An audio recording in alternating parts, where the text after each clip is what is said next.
4 बजे भोरावा में तो हके जगा के आवतनी जहान हम ले चलम भागा के। 4 बजे भोरावा में तो हके जगा के आवतनी जहान हम ले चलम भागा के। तो आओ ना जल्दी।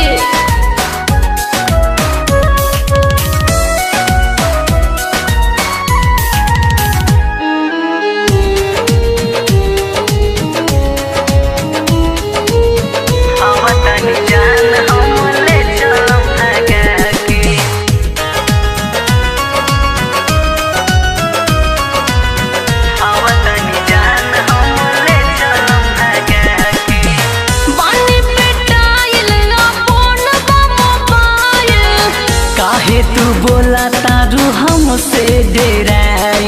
अरे फौजी के फोन से फोन कैले बानी। अरे अच्छा तो ठीक बा रख बतानी हम माने पिटाइल अपन मोबाइल।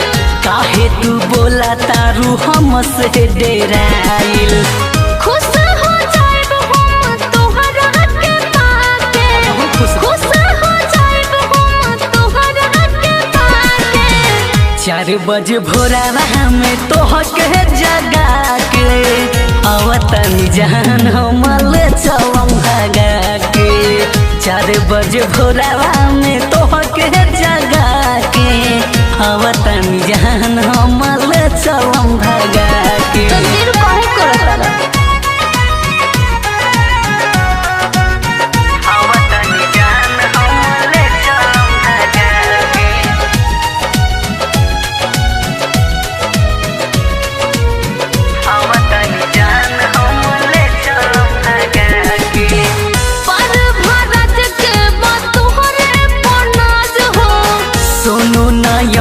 तोहके लेके जाई आज हो।